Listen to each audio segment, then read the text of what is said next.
गुरुवन्दनं कुर्मः। गुरुरेव गतिर्गुरुमेव भजे, गुरुणैव सहास्मि नमो गुरवे।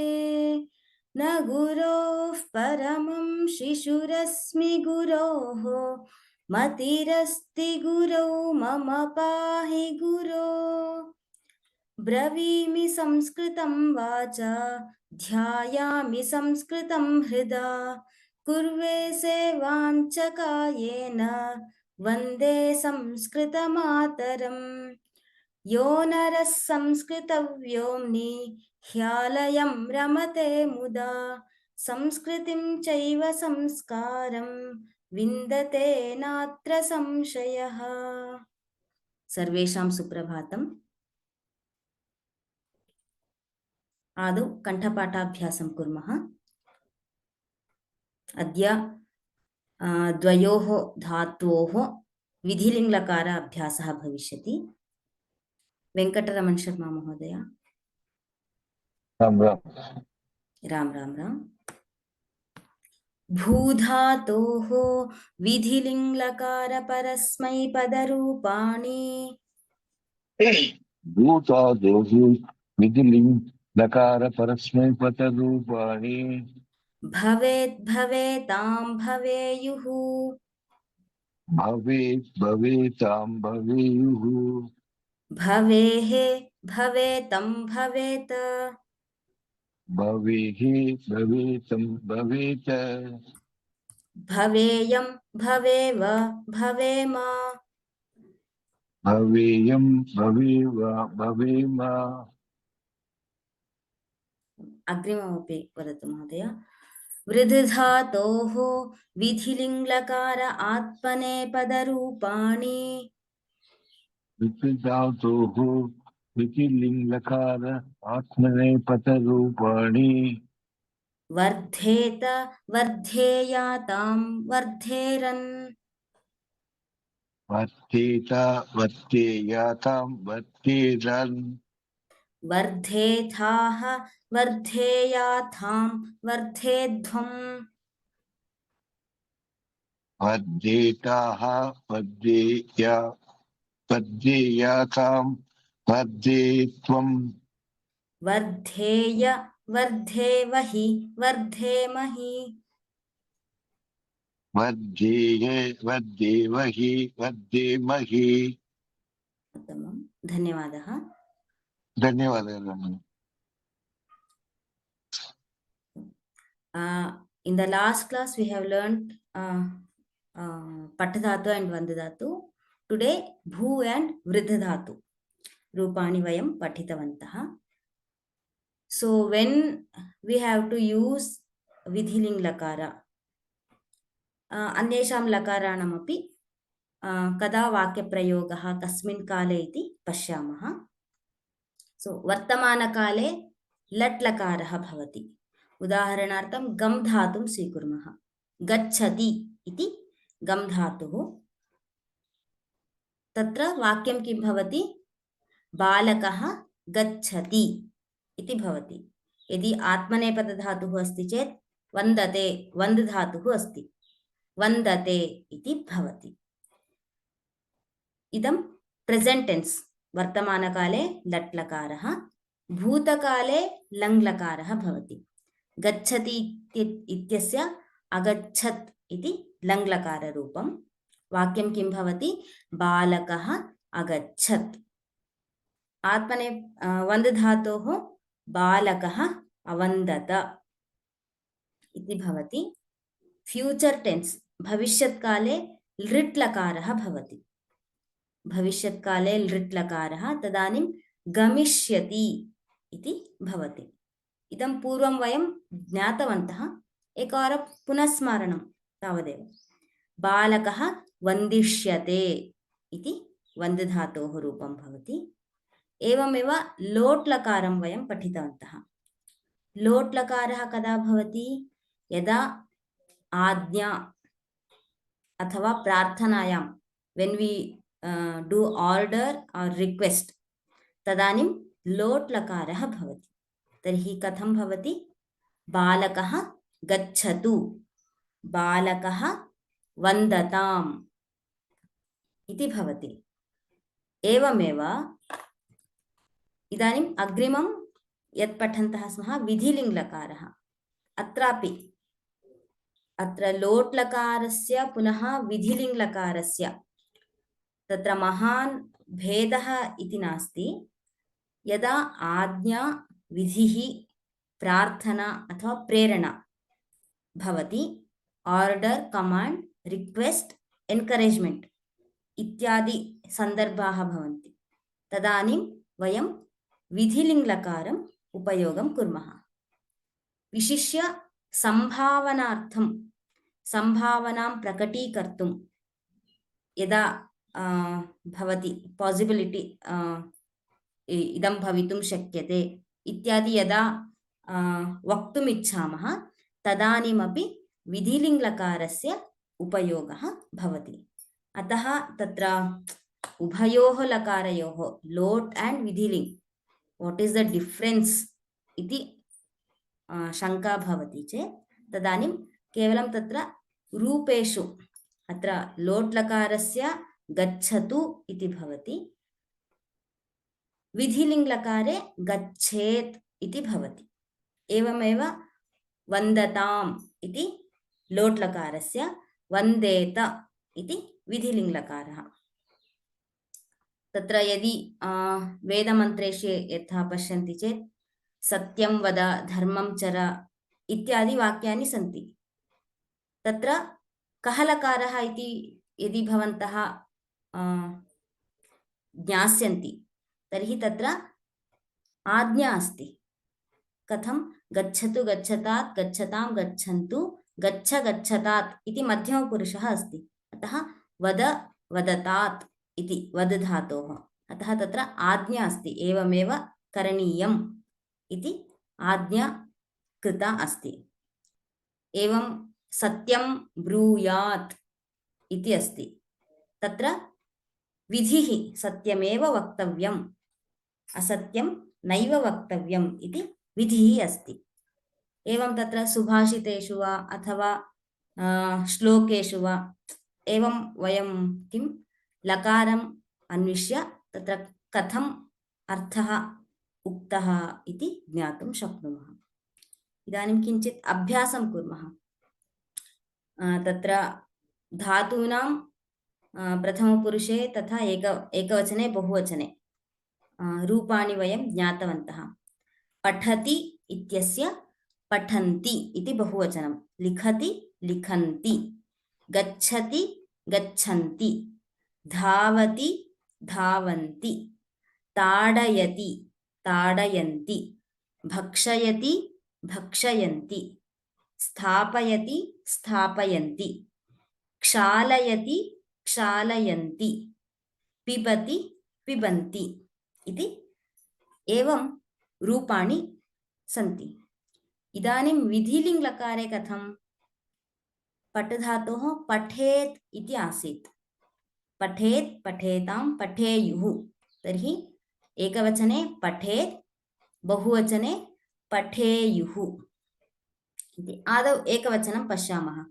पठेत् इति भवति। अनन्तरं लिखेत्, गच्छेत्, धावेत्, ताडयेत्, भक्षयेत्, स्थापयेत्, क्षालयेत्, पिबेत् इति एकवचने विधिलिङ्गलकारस्य रूपाणि। एवं प्रथमपुरुषे एकवचने। बहुवचने कथं भवति? इदानीं तत्र पठेत्, पठेतां, पठेयुः इति आसीत्। अत्रापि पठेयुः, युः इति अन्ते भवति। लिखेयुः, गच्छेयुः, धावेयुः, ताडयेयुः, भक्षयेयुः, स्थापयेयुः, क्षालयेयुः, पिबेयुः इति एवं भवति। तर्हि अग्रे कानिचन धातूनि सन्ति। तस्य तत्र विशिष्य एतेषां किञ्चित् विशिष्टं रूपं भवति।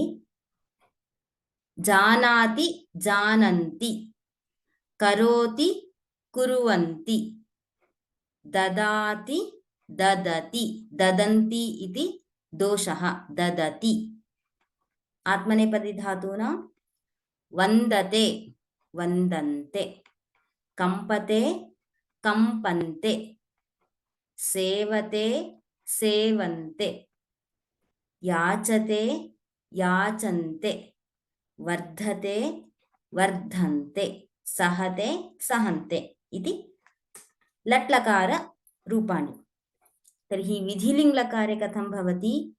जानाति अत्र पठति इत्यस्य पठेत् इति अस्ति, जानाति इत्यस्य जानेत् इति न भवति, जानीयात् इति भवति। जानीयात्।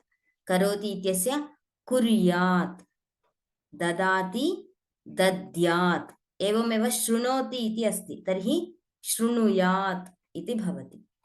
वन्दते वन्देत कंपेत सेवेत याचेत वर्धेत सहेत इति एवमेव लभते इति अस्ति चेत् लभेत इति भवति। अग्रे बहुवचने कथं भवति इति पश्यामः। अत्र जानाति इत्यस्य जानीयात् इति जातं, तर्हि जानन्ति जानन्ति इति अस्ति, तर्हि तस्य किं भवति? जानीयुः इति भवति। जानन्ति इत्यस्य जानीयुः, कुर्युः कुर्वन्ति कुर्युः, ददति दद्युः, वन्दन्ते वन्देरन् इति भवति। अद्य किं पठितवन्तः? वृद्धधातोः वर्धेत वर्धेयातां वर्धेरन्, एवमेव वन्देरन् कंपेरन् सेवेरन् याचेरन् वर्धेरन् सहेरन् इति एवं रूपाणि भवन्ति। इदानीम् अग्रे उत्तमपुरुषस्य भवताम् अवकाशः वक्तुम्, उत्तमपुरुषस्य रूपाणि वक्तुम्। आदौ तस्य किं बहुवचनरूपं वदामः लट्लकारे, एकैकस्यापि अवकाशः अस्ति। रञ्जनी भगिनी। राम राम राम भगिनी। राम राम राम। पठामि लट्लकारस्य बहुवचनरूपं किम्? अस्तु, पठामि पठावः पठामः पठामः। लिखामि लिखामः। गच्छामि गच्छामः। धावामि धावामः। ताडयामि ताडयामः। भक्षयामि भक्षयामः। स्थापयामि स्थापयामः। क्षालयामि क्षालयामः। पिबामि पिबामः। सम्यक्। इदानीं किम् उत्तमपुरुषे बहुवचने रूपाणि ज्ञातवन्तः। इदानीं विधिलिङ्ग् लकारस्य रूपाणि कथमिति ज्ञास्यामः। भगिनी, पठामि इत्यस्य किं भवति?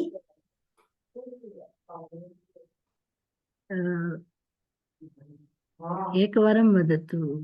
अस्तु, तत्र गम् धातोः गच्छेयम् इति भवति, तर्हि पठामि इत्यस्य गच्छेयं पठेयम्। पठेयम्। ओके, उत्तमं। पठेयम्। लिखेयं गच्छेयं दावेयं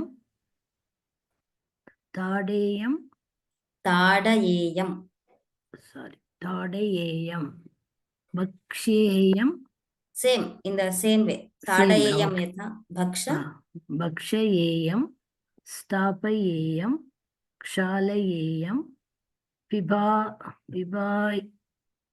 पिबायेयं और पिबा like this. पठामि like that. Yes. Okay. पिबेयं पिबेयम्। उत्तमम्। अधुना बहुवचनस्य वदति वा?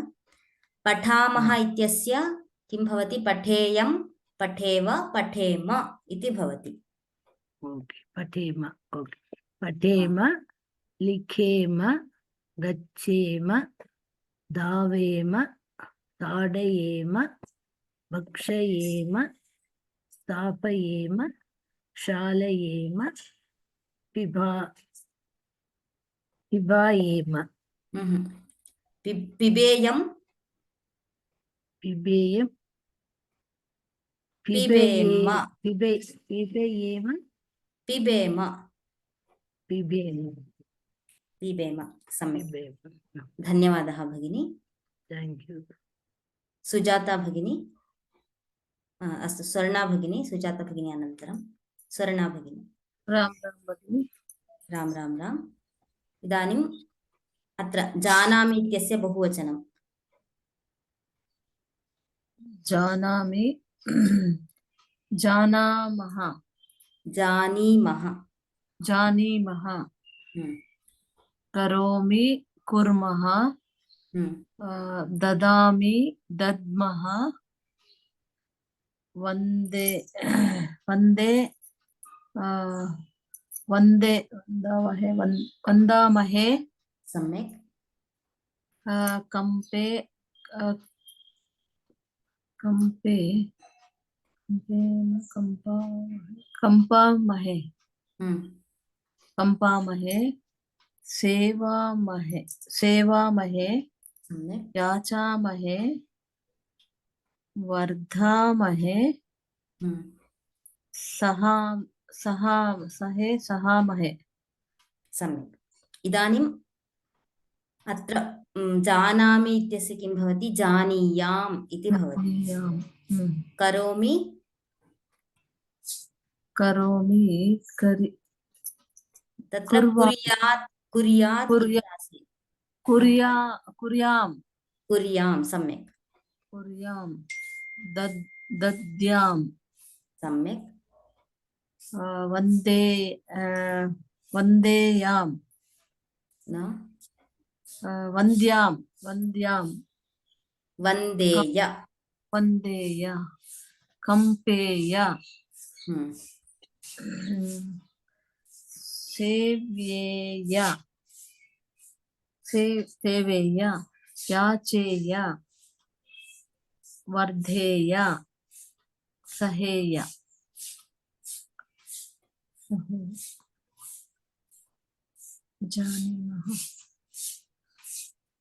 जानीयाम इति भवति जानीयाम कुर्वाम कुर्याम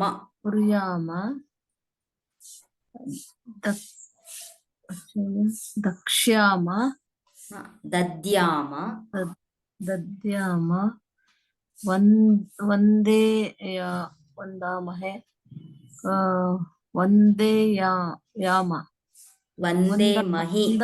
वन्देमहि कंपेमहि सेवेमहि याचेमहि वर्धेमहि सहेमहि उत्तमं धन्यवादः भगिनी धन्यवादः अत्र किं क्षालयति अथवा क्षालयामि इत्यस्य वाश् इति अर्थः वस्त्रक्षालनम् इत्यादि यद् वदामः वाश् इत्यर्थे क्षालधातुः अस्ति अत्र अवलोकयन्ति चेत् पठेयम् इति भवति पठधातोः आत्मनेपदधातूनां वन्देय इति भवति तत्र अम् इति भवति अत्र तत् न भवति एवमेव द्वित्र अत्रापि कुत्र विसर्गः कुत्रापि नास्ति बहुवचने अत्र वन्दामहे इति यद् भवति तत्र वन्देमहि इति भवति विधिलिङ्गलकारे एवं तत्र डिफरेन्स् कथमस्ति इति ज्ञानं भवति चेत् we can identify the lakara of the verb अग्रे पश्यामः इदानीं तत्र ज्ञातवन्तः पठति इत्यस्य पठेत् पठन्ति इत्यस्य पठेयुः इति विधिलिङ्गलकाररूपम् अस्ति। अत्र किं करणीयम्? इदानीं लट्लकारे वाक्यानि सन्ति, तस्य परिवर्तनं करणीयं। विधिलिङ्गलकारे परिवर्तनं करणीयम्। जलबिन्दवः पतन्ति इति अस्ति चेत् पतन्ति इति क्रियापदस्य परिवर्तनं करणीयं।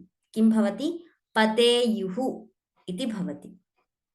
तत्र किम् आदौ वदामः, दोषः अस्ति चेत् परिष्कारमपि कुर्मः। सुजाता भगिनी। राम राम राम। राम राम राम। जलबिन्दवः पतन्ति। जलबिन्दवः पतेयुः। सम्यक्। मार्गेषु जलं प्रवहति। मार्गेषु जलं प्रवहेयुः। सम्यक्। भूमिः आर्द्रा भवति। भूमिः आर्द्रा भवेयुः। भवेयुः। सम्यक्। अत्र भवेत् इत्येव कुर्मः। भूमिः भवति इति अस्ति। भवेयुः। एकक्षणम्। अत्रापि प्रवहति इति अस्ति, अतः प्रवहेत् इति कुर्मः। भूमिः आर्द्रा भवेत्। जनाः आश्रये तिष्ठन्ति। ओके। जनाः आश्रये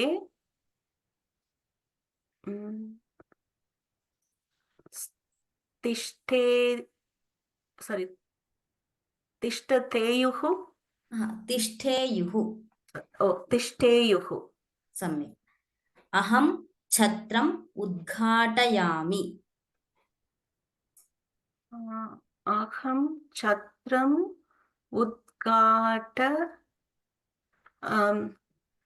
यामि itself is विधिलिङ्ग्, right? No? न, पूर्वं किं जातं?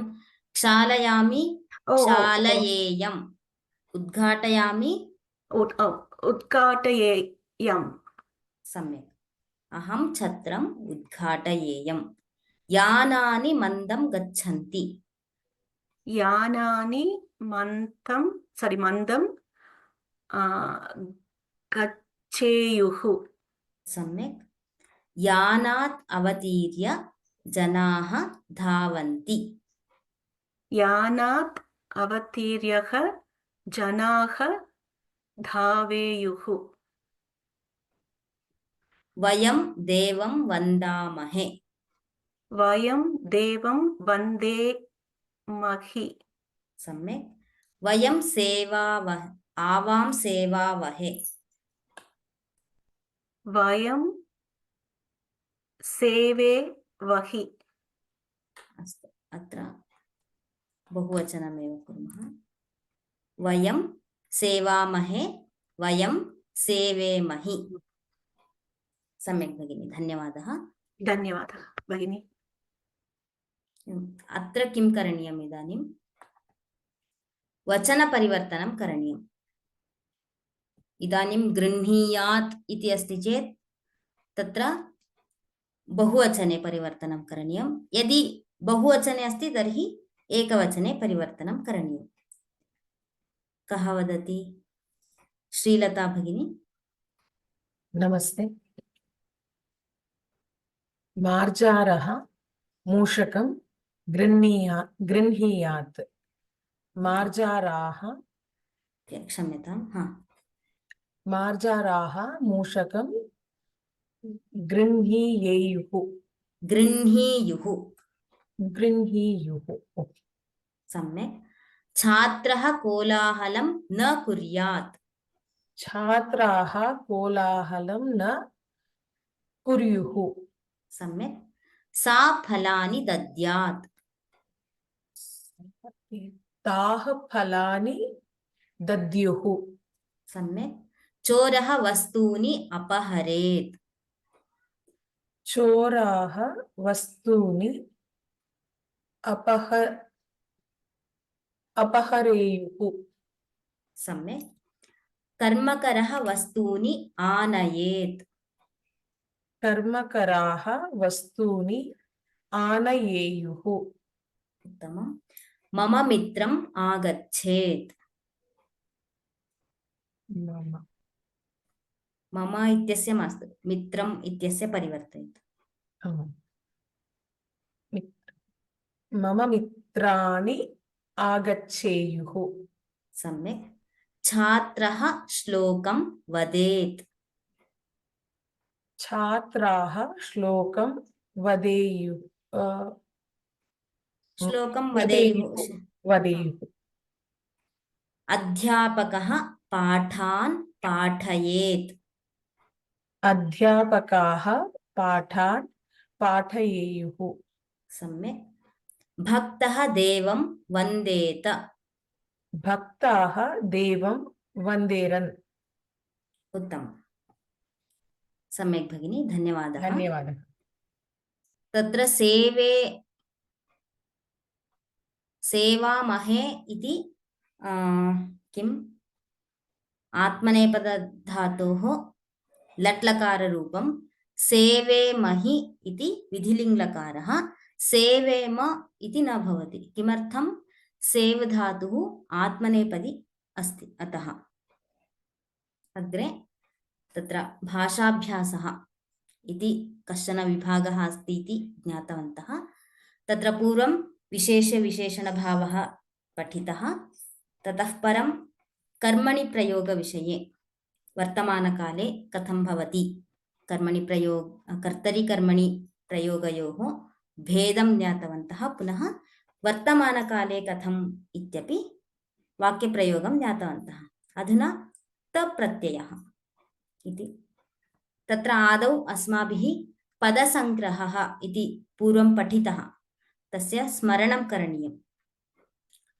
तत्र किं भूतकाले तप्रत्ययः भवति, भूतकृदन्तः। आदौ पदसङ्ग्रहं पश्यामः। पठ इति धातुः आसीत्। तत्र किम् उक्तं पूर्वम्? अत्र पठति इति यदस्ति, पठति, पठ्यते, पठिष्यति, तिङ् प्रत्ययाः इति ज्ञातं। पुनः पठितव्यम् इतः पठितुम् इति पर्यन्तं कृदन्ताः इति पूर्वं ज्ञातवन्तः। ततः परं किं ज्ञातम् अस्माभिः? तत्र पठति इति वर्तमानकाले, पठ्यते इति कर्मणि, पठिष्यति भविष्यत्काले इति ज्ञातं। ततः पठितव्यं, पठनीयं, तव्यत् अनियर् प्रत्ययः, पठितः, पठिता, पठितं क्त प्रत्ययः। अत्र इदं द्वयमपि इत्युक्ते अत्र हरिद्वर्णे यद्यदस्ति तत्सर्वं कर्मणि प्रयोगे एव उपयोगः भवति।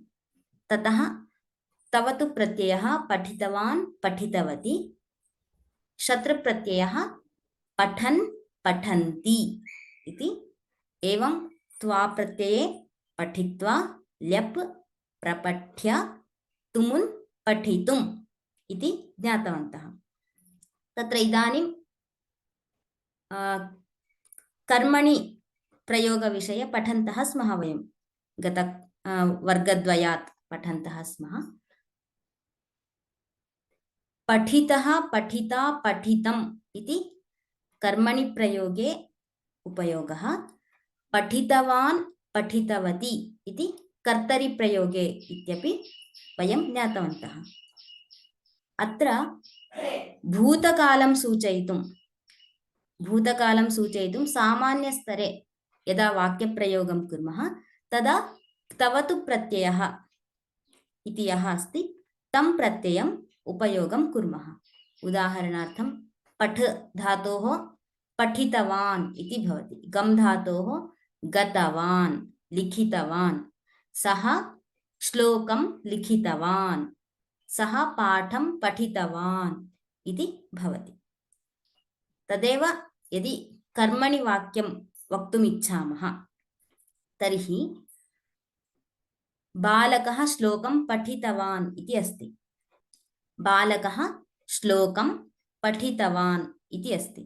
तर्हि किं भवति कर्मणि प्रयोगस्य नियमाः ये सन्ति स्मर्तव्यम् अधुना कर्ता तृतीया विभक्तौ भवति बालकः बालकेन इति भवति श्लोकम् इति कर्तरि प्रयोगे द्वितीया विभक्तिः अत्र किं भवति प्रथमा विभक्तिः भवति बालकेन श्लोकः पठितवान् इति अस्ति चेत् बालकेन श्लोकः इति पुल्लिङ्गे अस्ति अतः पठितः इति परिवर्तनं भवति एवं यत्र कर्तरि प्रयोगे तवतु प्रत्ययः भवति तस्य यदा परिवर्तनं भवति तदानीं त प्रत्ययस्य उपयोगः करणीयः कानिचन वाक्यानि पश्यामः आदौ बालकः श्लोकं पठितवान् इति अस्ति इदानीमेव ज्ञातम् अस्माभिः कथं भवति वाक्यं बालकेन अत्र कर्तृपदं तृतीया विभक्तौ भवति अतः बालकेन श्लोकम् इति द्वितीया विभक्तौ अस्ति श्लोकः इति प्रथमा विभक्तौ कर्मपदस्य परिवर्तनं पुनः पठितवान् इति अस्ति पठितवान् अत्र कर्मणि प्रयोगे क्रियापदं कम् अनुसरति कर्मपदम् अनुसरति अतः श्लोकः इति पुल्लिङ्गे अस्ति पठितः इति भवति तदानीं बालकेन श्लोकः पठितः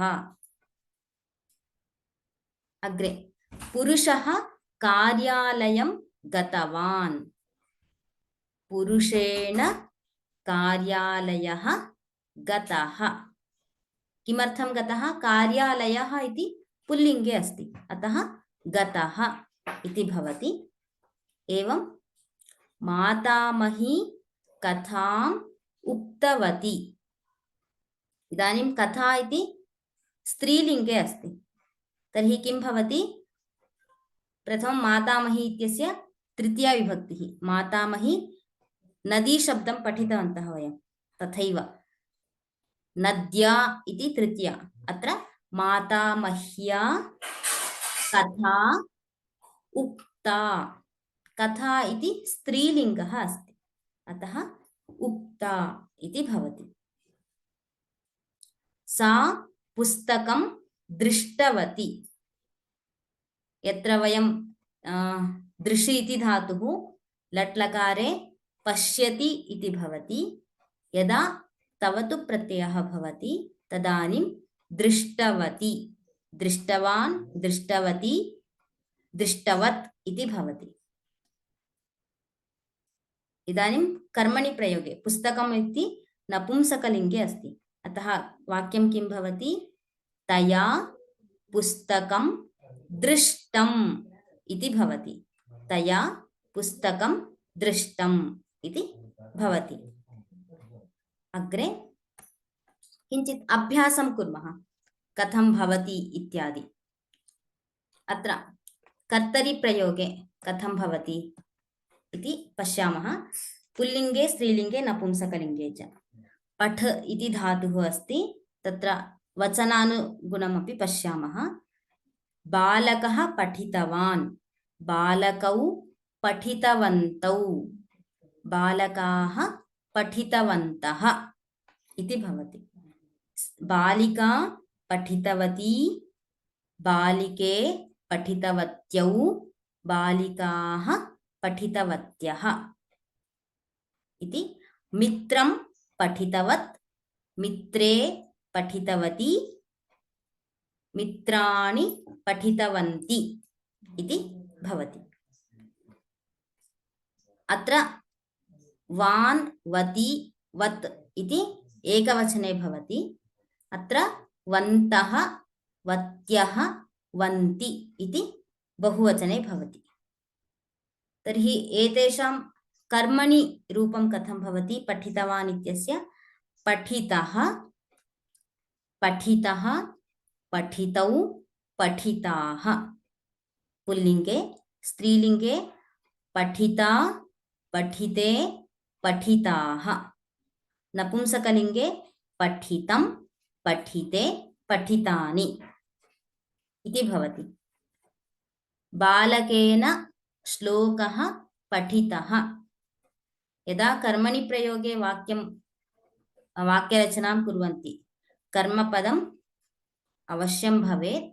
बालकेन श्लोकः पठितः। बालकेन श्लोकौ पठितौ। बालकेन श्लोकाः पठिताः।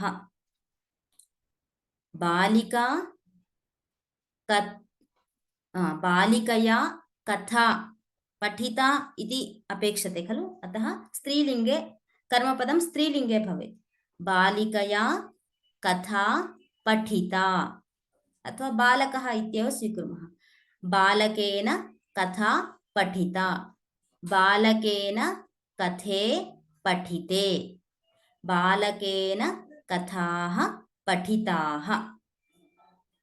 बालकेन काव्यं पठितं। काव्यम् इति नपुंसकलिङ्गे अस्ति, अतः बालकेन काव्यं पठितं। बालकेन काव्ये पठिते। बालकेन काव्यानि पठितानि इति एवं वाक्यप्रयोगं कर्तुं शक्नुमः। तत्र अधुना किञ्चित् अभ्यासं कुर्मः कथं भवति इति। इदानीम् एतानि क्रियापदानि सन्ति। एतेषां क्रियापदानां कृते कर्तरिप्रयोगं कर्मणि प्रयोगं च कुर्मः। आदौ एतावदेव भवतु। एकवचनरूपम् एव वदामः। यथा पठ इति धातुः अस्ति, पठितवान् पठितवती पठितवत् इति भवति कर्तरिप्रयोगे। कर्मणि पठितः पठिता पठितं। सो फॉर लिख धातु लिखितवान् लिखितवती लिखितवत्। इन कर्मणि लिखितः लिखिता लिखितम् इति।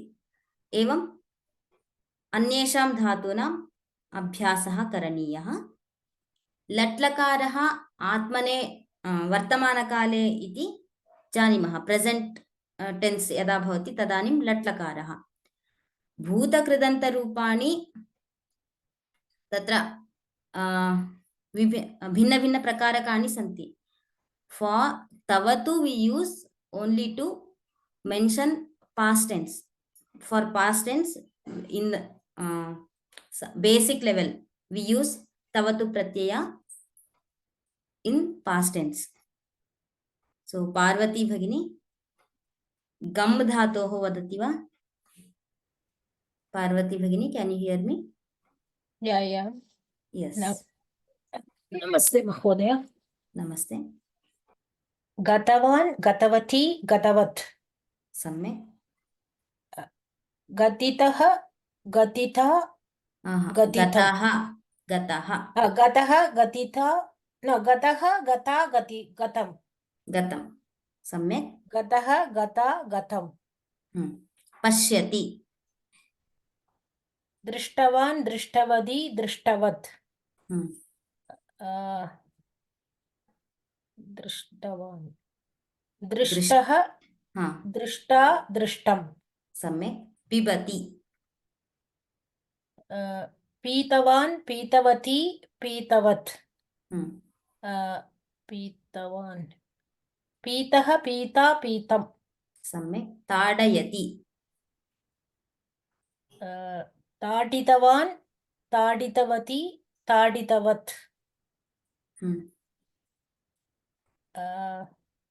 Taditaha, Tadita, Taditam. सम्यक्. भक्षयति. Bhakshitavan, Bhakshitavati, Bhakshitavat. Bhakshitaha, Bhakshita, Bhakshitam. अस्तु. धन्यवादः भगिनी. धन्यवादः. अत्र अवलोकयन्ति चेत् तत्र लिखति इति क्रियापदस्य लिखितवान् इति रूपं दृश्यते. तस्यैव परिवर्तनं कथम् अत्र जातम् इति पश्यन्तु. लिखितवान् इति अस्ति, तत्र वान् इति गच्छति, लिखितः क्त प्रत्ययः भवति। एवमेव गच्छति इत्यस्य गतवान् इति भवति। तर्हि गच्छितवान् इति रूपं न भवति, गतः इति कृदन्तरूपं भवति। एवमेव पश्यति इति धातुः अस्ति, इति क्रियापदम् अस्ति। तस्य धातुः कः? दृश् धातुः। दृश् धातुः अस्ति चेत् दृष्टवान् इति तवतु प्रत्ययरूपं। तर्हि किं भवति? दृष्टः इति क्त प्रत्ययरूपं भवति। दृष्टः, दृष्टा, दृष्टम् इति क्त प्रत्ययरूपं भवति। एवमेव पिबति इति ज्ञातवन्तः। तत्र पीतवान्, पीतवती, पीतवत्, पीतः, वान् इति निष्कासनीयं। पीतः, पीता, पीतम्। एवमेव नि इति धातुः अस्ति, नयति इति क्रियापदं लट्लकारे।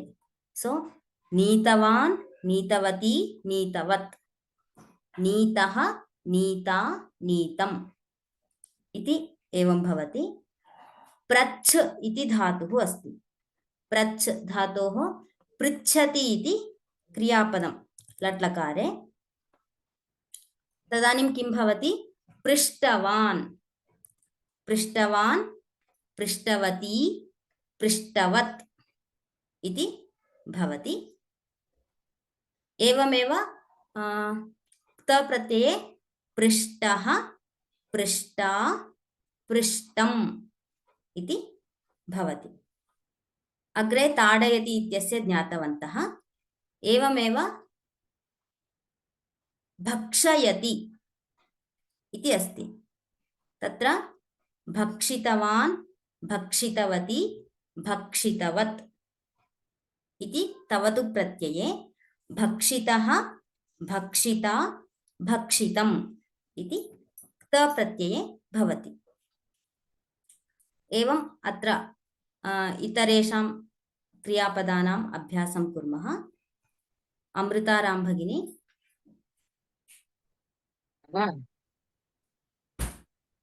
राम राम राम। राम राम राम राम। खादति इत्यस्य तवतु क्त प्रत्ययरूपम्। खादितवान्, खादितवती। पुल्लिङ्गे स्त्रीलिङ्गे पर्याप्तं। तत्र तवतु प्रत्यये कर्मणि त्रिविधमपि भवति। सिर्फ एव स्त्रीलिंग, पुल्लिंग स्त्रीलिंग। पुल्लिंग स्त्रीलिंग। एक उदाहरण दीजिए, एक उदाहरण। खादति। Okay, 1 minute. सो खादितवान्, खादितवती, खादितवती, खादितः, खादिता, खादितम्।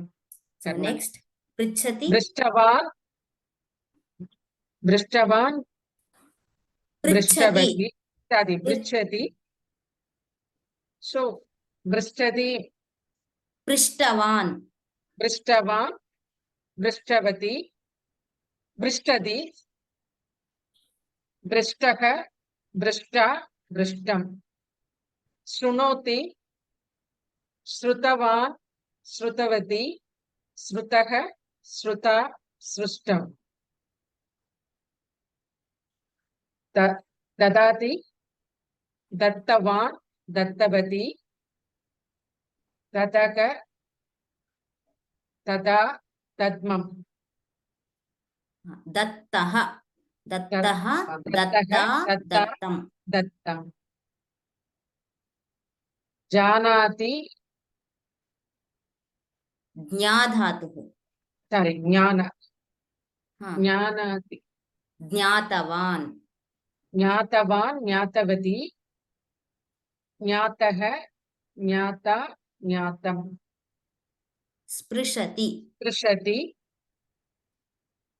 स्पृतवान्, स्पृष्टवान्, सारी स्पृष्टवान्, स्पृष्टवती, दृष्टः, दृष्टा, दृष्टम्। आह्व्यति,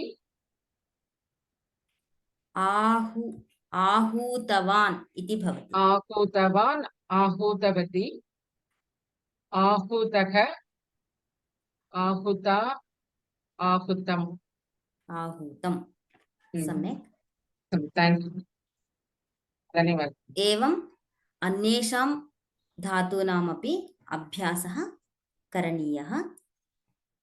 अत्र धातोः एव खाद् इति धातुः अस्ति चेत् धातोः एव त अथवा तवतु प्रत्ययः भवति।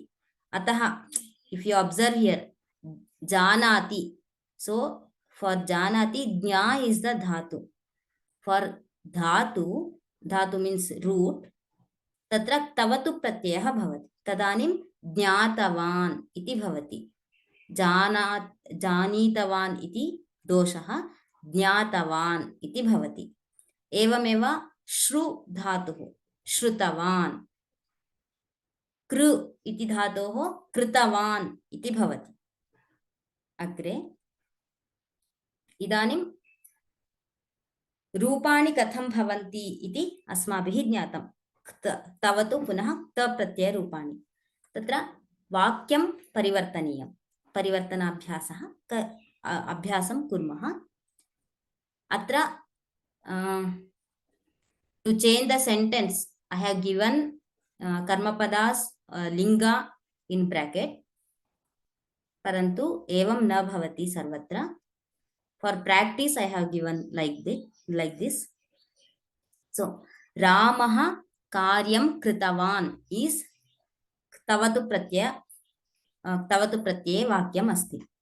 रामेण कर्मणि सर्वदा नियमः कः इति स्मरणीयं, स्मर्तव्यः।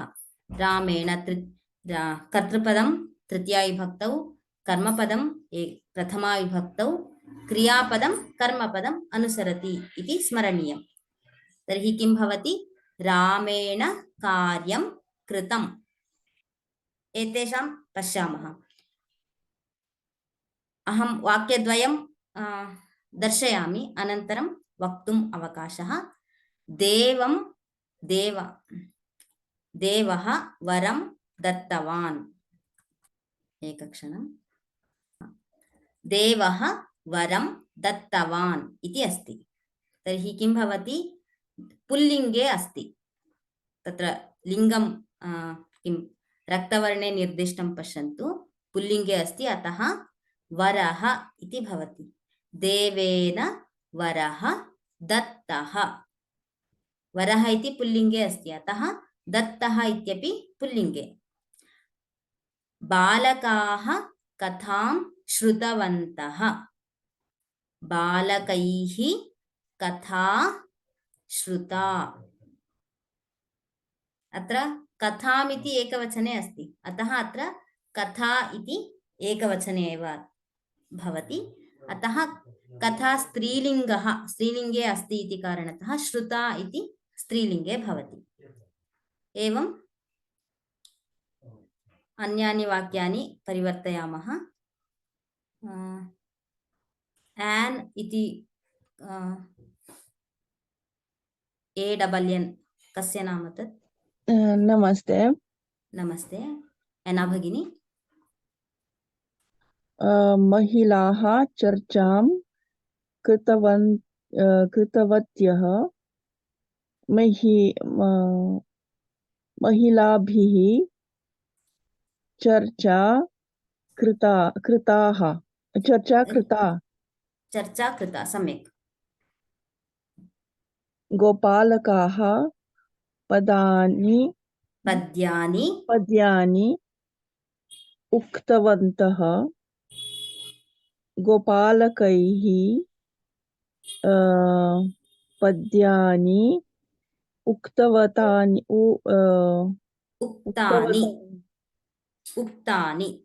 उक्तानि। कर्मकाराः प्रकोष्ठान् मार्जितवन्तः। कर्मकरैः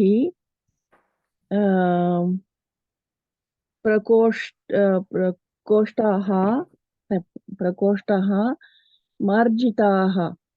सम्यक्। आपणिकः शाटिकाः विक्रीतवान् आपणिकः आपणिकेन शाटिका शाटिकाः विक्रीताः विक्रीताः नेक्स्ट नर्तक्यः स्यूतौ नीतवत्यः नर्तक्यः नर्तकीभिः स्यूतौ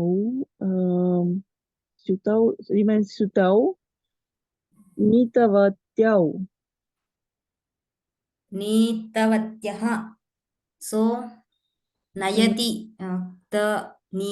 नीतः नीता नीतं स्यूतौ इति पुल्लिङ्गे अस्ति नर्तकीभिः स्यूतौ नीतौ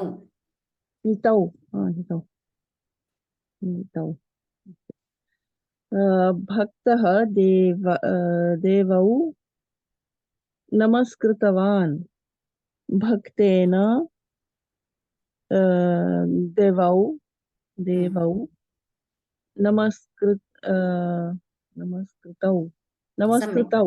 नमस्कृतौ सम्यक् धन्यवादः भगिनी धन्यवादः एवं कर्तरीतः कर्मणि प्रयोगे वाक्यपरिवर्तनं भवति अग्रे कर्मणितः कर्तरि कथं परिवर्तनीयम् इति पश्यामः तेन श्लोकः स्मृतः इदानीं नियमः कः कर्तरि प्रयोगे कर्तृपदं प्रथमा विभक्तौ तेन इति यदस्ति तत्र सः इति भवति श्लोकः इति अत्र कर्मणि प्रयोगे प्रथमा विभक्तौ अस्ति परन्तु कर्तरि प्रयोगे कर्मपदं द्वितीया विभक्तौ भवेत् अतः श्लोकं स्मृतः इति क्त प्रत्ययस्य पुल्लिङ्गरूपम् अत्र किं भवति स्मृतवान् इति भवति तर्हि वाक्यं किं सः श्लोकं स्मृतवान् इति भवति कोऽहम् इति कस्य अग्रे नमो नमः भगिनी नमो नमः वृद्धेन यानं दृष्टं कर्तरि परिवर्तनं करोतु वृद्धः यानं दृष्टवान् सम्यक् गायिकाभिः गीते श्राविते गायिकाः गीतम् इस् नपुंसकलिङ्गं वा आं गीतं नपुंसकलिङ्गं गीतं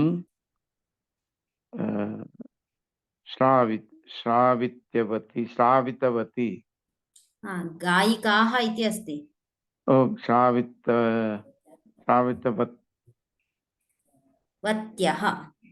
श्रावितवत्यः गायिकाः गीते श्रावितवत्यः अस्माभिः गीते विल रिमेन गीते हाँ आम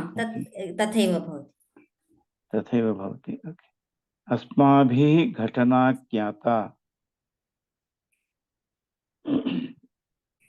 अहम् अस्माभिः मया आवाभ्याम् अस्माभिः बहुवचनं वयं घटना ज्ञातवन्तः तत्र ज्ञातवन्तः इति भवति क्षम्यतां ज्ञातवन्तः इति भवति ज्ञातवन्तः इति किं बहुवचने अस्ति इति कारणतः अत्र किं परिवर्तनं भवति घटनाः इति परिवर्तनं भवति एकक्षणं कर्म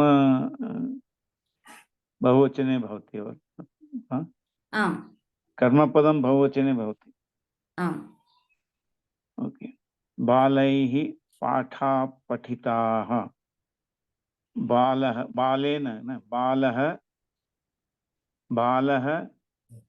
पाठं पठितवन्तः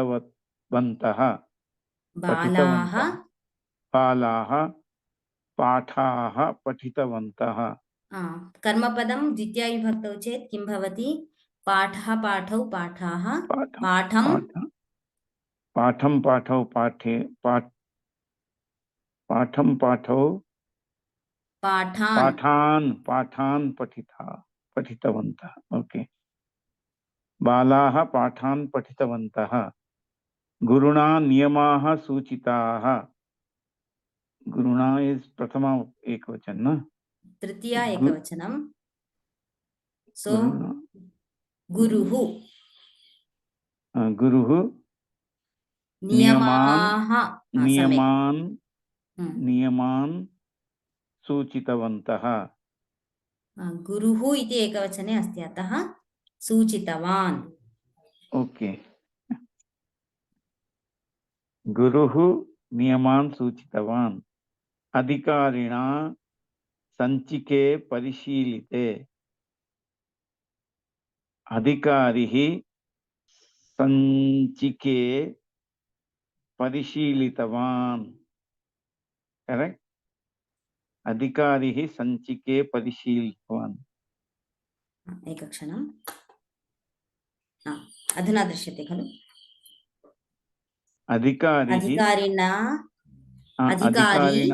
अधिकारी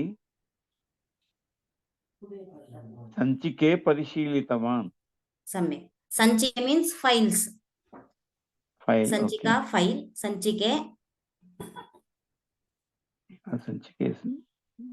द्वितीया द्विवचनं सत्यम् ओके रजकेन वस्त्राणि क्षालितानि रजकः वस्त्राणि क्षालितवन्तः रजकः वस्त्राणि क्षालितवान् ओके क्षालितवान् ओके बालाभ्यां फलरसः पीतः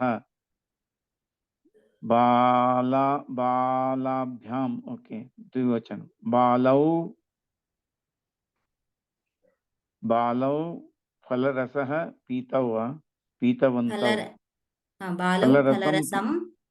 पीतवन्तौ सम्यक् बालौ फलरसं पीतवन्तौ Oh, it's very tricky, ma'am.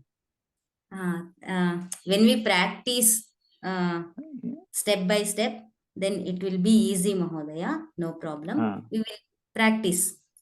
Okay. Dhanyavadah. So, atra idanim samshayah kutra balaihi paఠాः पठिताः अत्र सर्वं विभक्त्यनुगुणं परिवर्तितम् अत्र किमर्थं परिवर्तनं नास्ति इत्यपि केषाञ्चित् संशयः स्यात् अत्र वाक्यत्रये वयं घटनाः ज्ञातवन्तः वयं घटनां ज्ञातवन्तः इत्यपि साधु एव परिवर्तनमपि शक्यते यतः अत्र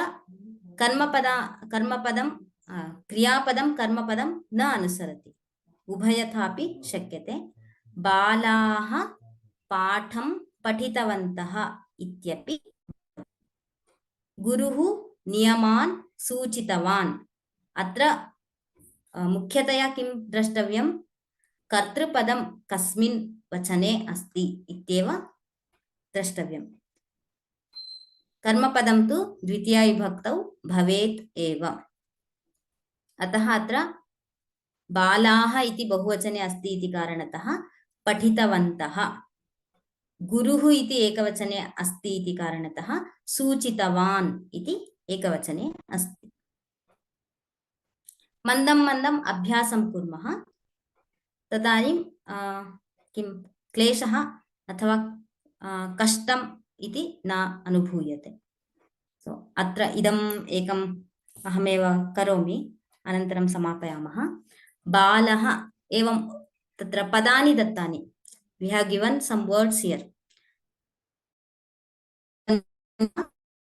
we have to make sentence using these words so how that is in kartari karmani only balakena granthah kritah क्रीणाति इति लट्लकाररूपं क्रीतः। सर्पः मूषकः खाद् इति धातुः। तर्हि सर्पः सर्पेण, मूषकः खादितः, गृहिण्या पाकः कृतः, वैद्येन औषधं दत्तम्। औषधम् इति नपुंसकलिङ्गे अस्ति, अतः दत्तम्। शिशुः क्षीरं पीतवान् इति कर्तरि चेत् शिशुना क्षीरं पीतम्। क्षीरम् इति नपुंसकलिङ्गे। यात्रिकः संकेतः स्मृ, यात्रिकेन संकेतः स्मृतः। देवः भक्ताः रक्ष इति धातुः। देवः देवेन भक्ताः। धनिकेन माला नीता, माला इति स्त्रीलिङ्गे अस्ति, अतः। शिष्येण गुरुः वन्दितः इति एवं रूपाणि भवन्ति। अद्य किं किं पठितवन्तः? भू वृद्धधातोः विधिलिङ्गलकाररूपाणि ज्ञातवन्तः। विधिलिङ्गलकारे वाक्यप्रयोगः कथं करणीयः इति ज्ञातवन्तः। एवमेव क्त प्रत्ययस्य परिचयं, पुनः वाक्यरचनाम्, एवं कर्तरितः कर्मणि परिवर्तनं ज्ञातवन्तः। गृहकार्यं किं? पूर्वं पठितानां शब्दानां धातूनां च अभ्यासः करणीयः। विशेषणभावः इति भाषाभ्यासे पूर्वं पठितं, तस्यापि अभ्यासः। एवं सन्धीनाम् अभ्यासः, कर्मणि प्रयोगस्य वर्तमानकालस्य अभ्यासः करणीयः। Why? That I will inform later now. So there is no live class on this Friday because of Deepavali. So let us celebrate Deepavali from tomorrow. There is from today itself somewhere they celebration starts from today. So next class will be on Wednesday, 6th November. So in the previous class, I have informed that there will be a test. So test questions will be available on Monday after 10 a.m. So there is no limit. The test questions will be uploaded where you can access the course materials. There only you will get the questions. There is no time limit and there is no attempts limit also. There is no attempts. You can take the test many times. So the test is for your practice only. You can self-evaluate yourself, how much I have scored, like that. So all the tests, whatever we give, those are all for your practice only. Prashnanam avasaraha. Some of the questions I have answered during the explanation itself. So lang lakara is also in the lakara wise. If you go, lang lakara is used for past tense, but kadachit samanya stare यदि लकारस्य लकारं न जानन्ति, लकाररूपाणि न जानन्ति, तदानीं तवतु प्रत्ययं तवतु प्रत्ययस्य उपयोगं कुर्मः सामान्यस्तरे। यदा वयं लङ्लकारस्य तत्र उभयविधमपि समानम् अर्थमेव द्योतयतः। लङ्लकार also says the past only, and even tavatu pratyaya is also informs the past tense itself. Homework, these you have in the textbook, you have already some of the exercises are there. Based on that, some of the questions here we did. So you can go through your textbook and practice. So sandhis, that bhashabhyasa, so the karmani prayoga, vartamana kala and vishesha visheshana bhava are in the bhashabhyasa section. In the each lesson you have to check that. And this sandhis will be in section 10, I think. 10 there sandhi will be start. And what is the other thing? So shabda rupas and dhatu rupas, you can go through the slides.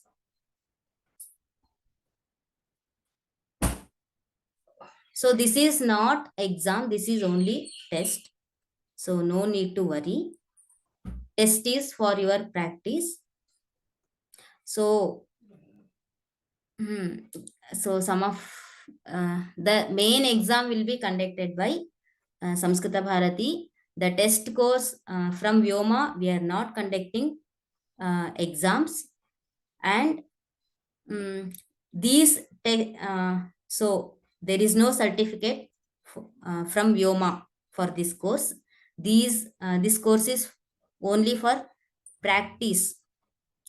So that's why preparatory classes, these are for that only we are conducting the classes. So test course score will be not considered in the certificate. Yes, recordings are available in our portal. If you go to your dashboard, you will get the recordings. And PDFs are PDFs and exercise one we did last one class we did for exercises, that is also available in your dashboard. Lakshmi Krishnan Bhagini, outside means from where? I am from Bombay. How to get the books? So this? one thing, you can call to or email to the Samskrita Bharati, that where you have taken the Pravesha course. So the email is here. Okay. First, whenever if you are not getting the book, first thing you have to do is email to this mail ID and mention where you have taken the Pravesha exam. Center you have to mention. Based on that, they will give local phone number or contact they will give. Dhanyavadaha. Thank you. And so test 1 question paper questions will be uploaded on Monday only. No, the course is only, this is not paid, course is free. So no need to worry about that. Karmani, so we have learnt only Vartamana Kala of Karmani. Vartamana Kale Karmani Prayogasya Abhyasam Kritavantaha. For test, it is not there, only Vartamana Kala, till Vartamana Kala only. So in Karmani also there are lung forms are there and load forms are there, that we will study in the upcoming classes. So in Vyoma also we have spoken Sanskrit classes are available. So if you just Venkatraman Sharma Mohodaya, please mail to Sanskrit from home at vyomalabs.in and you will get the access. There is available, or you will get the link to that. So dhanyavadaha. Astu sarvesham Deepavali parvanah हार्दाः शुभाशयाः. पुनर्मिलामः। धन्यवादाः।